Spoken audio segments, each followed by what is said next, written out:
Hi, debaters. We're going to talk today about social contract theory. This is important for you to understand for your debate cases. Now let's share the screen. And in some ways, I've gotten better at this because this is the 5th time I've tried to record this today. You have an apple. I have an apple. What are our options? I want that apple. I need that apple. I'm hungry. I don't have an apple. I want the apple. You have an apple. What are we going to do? In our society, that's pretty simple. You either give it to me because I ask, or I negotiate with money or in trade something to get that apple from you. Now, we have 3 ways that we can deal with this. I can steal your apple. I can ask for your apple. But what happens if too many people need apples? We need a system. Now, we've got to have a system that encourages us to cooperate.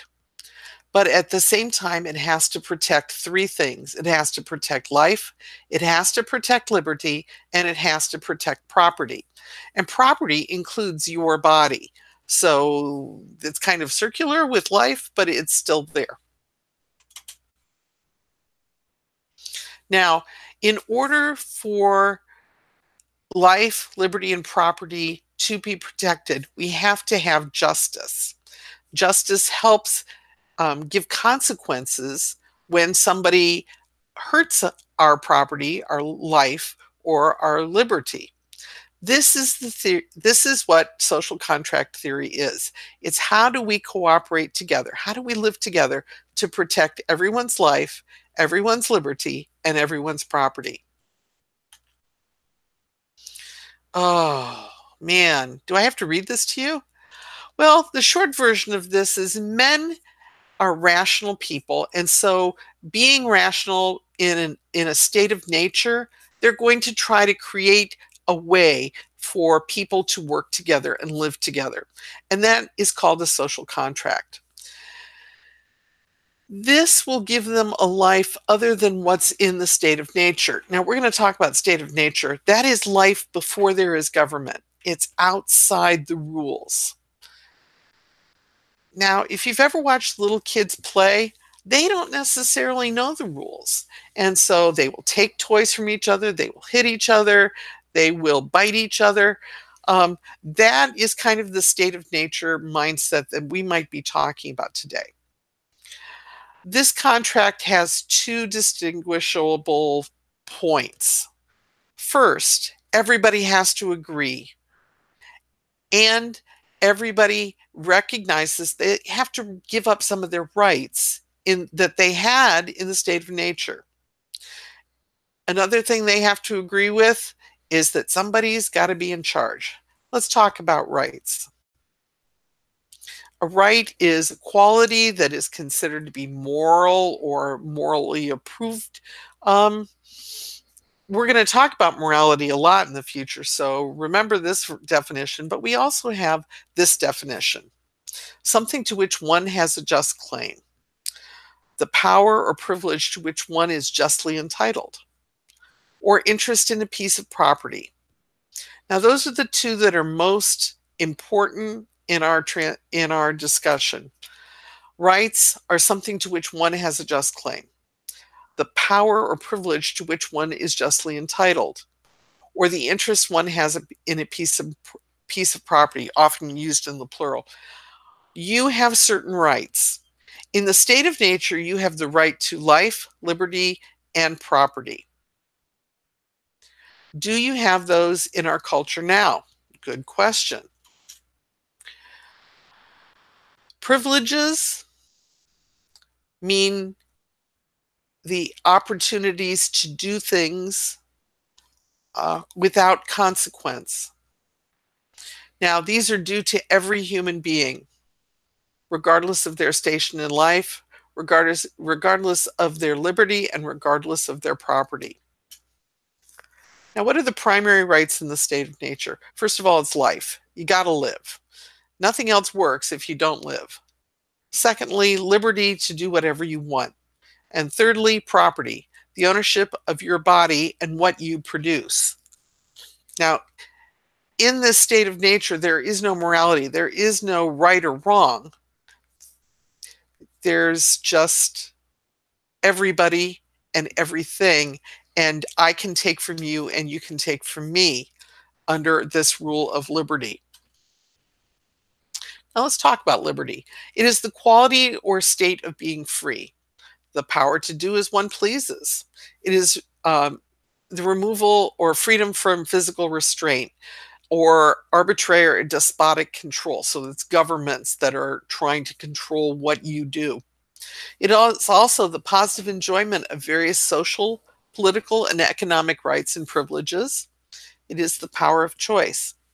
And if you are familiar with American history, liberty is one of those words that you hear over and over again.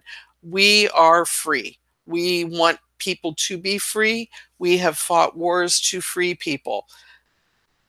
Freedom is very important. Liberty is extremely important to us.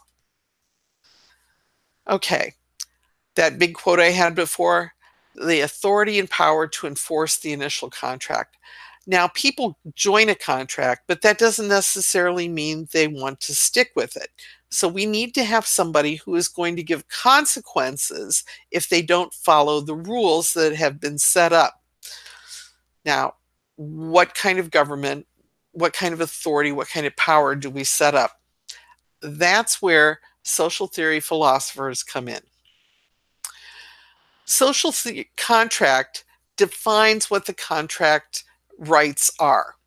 So if you look at the United States, we are almost unique in the world in how we have a freedom of speech. You can say pretty much anything you want without the government coming after you. Now, that doesn't mean there wouldn't be consequences to what you say, but you can't cause harm to other people by what you say that creates danger. So you can't yell fire in a theater, and you also have consequences if you lie about somebody else. Now, that's in our social contract in the US. If you go to Saudi Arabia, for an example, ladies, if you wanted to drive a car, until last year, you couldn't drive a car. You were forbidden. Their social contract, their laws said you couldn't do that. Even today, a woman in Saudi Arabia is not allowed to be in public without a near male relative, her husband, her father, or her brother. That's what their social contract, that's the laws that determine how that society works. Now, we have a cultural, we are born into our culture, and we never actually consent to it. However, people who come to the United States and become citizens actually do agree to abide by the rules of the United States Constitution and the laws. So there's a place there that we can talk. Are you bound by a social contract that you personally have never agreed to? Well, people who give speeding tickets say, yes, you are. And there are other people who say, no, I'm not. So there's a debate in there. The first philosopher we're going to talk about is Thomas Hobbes. And Thomas Hobbes lived through a very difficult time in British history. They had a civil war, and it certainly affected him. Now, his great quote is, "The life of man is solitary, poor, nasty, brutish, and short." It's from his book titled Leviathan. Now, in Locke's State of Nature, he said there is no morality. There is no right or wrong. It's just what you can do and what somebody else is going to stop you from doing. In other words, it's a constant state of war. Everybody has limited resources, so you've got to fight to get what you need to live, and you don't trust anybody else because you don't know that they're going to be trustworthy. So what he suggested was a sovereign. A sovereign is a person who is going, or a government, and it was going to be a strong authoritarian government who is going to stop others from hurting you. And we have kings, we have emperors, we have despots who all kind of fall into this sovereign mindset. Hobbes says that when we entered into the social contract, we give up some of our rights, in particular the right or the right to liberty to do whatever we want. I just can't take your apples. I have to pay for them. I have to negotiate for them. I have to trade for them. I have to ask you for them and you give them freely, or I have to face the consequences for stealing them. Our second philosopher is John Locke. He's another British philosopher. He lived a little overlapping Thomas Hobbes. His great quote is, "Government has no other end but the preservation of property." Locke was really into property. In Locke's view of the state of nature, humans are moral. They know good from bad, but there is no right or wrong yet. They know what they should do because they are moral, but there is no concept of who's going to do what, and is it the right thing or the wrong thing. Now, people are able to do whatever they want to do, their own interests, their own plans, because the law of nature and the restrictions that it imposes on person, it's relatively peaceful. Now, he thinks that the law of the state of nature is a pretty good place because everybody lives by the natural law. Now, what is natural law? Natural law is the innate knowledge of good and evil, and he believes that that came from God. Now, the other thing that Locke was really big on was private property. He believed that if you mix your labor with the raw materials of nature, you have a product that is yours. You own that. For example, I get apples from you, or I get apples and I make a pie. Therefore, that is my pie. I get to do with it whatever I want. When people use the natural materials to produce something, that's then theirs to sell, to negotiate, or to keep. It's important to protect your property so that you can protect your life. What happens when somebody else wants your property? In the state of nature, we go to a state of war. Now, what are we going to do when there's nobody, everybody's fighting each other for resources? We know that this is not a good thing, but how do we stop the state of war? Hobbes says Locke says you create a government, or government is necessary to protect property rights and to create justice between citizens. That's its primary focus. So protecting property rights means that what you have is under a system that will try to balance your needs along with the needs of other people, and so that it is equitably dealt with between the two of you. It doesn't mean equal distribution. That's not what I'm talking about. Justice between the citizens is based on the idea that if I do something to harm you, the government's going to come in and resolve this between us so that I don't decide to start to attack you in revenge.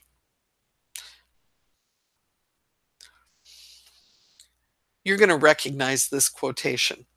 We hold these truths to be self-evident, that all men are created equal, and they are endowed by their Creator with certain unalienable rights, that among these are life, liberty, and the pursuit of happiness. That to secure these rights, governments are instituted among men, deriving their just powers from the consent of the governed. Whenever any form of government becomes destructive to these ends, it is the right of the people to alter it, to abolish it, and to institute a new government. That was written by Thomas Jefferson in the Declaration of Independence. Now, we've all heard the first part, life, liberty, and the pursuit of happiness. It's the next section that I want to talk about. Life, liberty, and the pursuit of happiness or property, that's social contract, right? To secure these rights, governments are instituted among men. So governments only have authority based on what they are given by the citizens. They derive their powers from the consent of the government. Now, that means the people set up the government. And just powers, that means powers of justice. That means resolving problems between people. That whenever any form of government becomes destructive to these ends, it is the right of the people to alter it or to abolish it and to institute a new government. When the government fails to protect the citizens and their property, it is right for the citizens to overthrow the government. Wild idea. This is unique in the history of the world. Nobody had ever said this before. Our third and final philosopher is Jean-Jacques Rousseau. Now, the two previous gentlemen were both English. This man is French, and he lived during the 18th century and died just about the beginning of the French Revolution. His great quotation is, "Man was born free, and everywhere he is in chains." Now, in The State of Nature, Jean-Jacques Rousseau said that there were so few people and there were plenty of resources, so people didn't see each other very often. So there was no conflict. There was no fight for resources because there were plenty. But as more people came along, suddenly the resources were inadequate. Now, we cannot return to a state of nature short of having a horrible plague and 99.999% of people in the world die. We can't return to that place. So what do? What Jean-Jacques Rousseau perceived that is over time, people acquired property and they kept it for themselves. They wanted to deal with it themselves. They wanted to use it to get stuff from other people. Well, that kind of property caused an inequality that a government needed to manage. Well, when government comes along, it tends to support the inequality that already is the status quo. Therefore, the government has to be democratic to prevent that from happening. Jean-Jacques Rousseau was very big into the general will, that people have to work together to have a successful, non-oppressive government. And the way to do that is to make sure that every citizen works with their individual will to create a general will. They'll decide together what the new laws are going to be, how this society is going to work. It's not going to be imposed by a sovereign. It's going to come from the people. So this is a very different mindset about how this works. This is also very much a driver in the American social contract that we call the US Constitution. We can have an apple, and suddenly we will have apples. You see, we've gone from just what I have to being a collective organization, group of people in the social contract where we can deal one with another and we can share apples or we can sell apples. I can then add my labor and create an apple pie. But we can also note that if there is no social contract, we don't get Apple Inc. So with a social contract, we see development of people from just being people at war, constantly fighting each other for limited resources, to being able to create great tools that we can use to work together.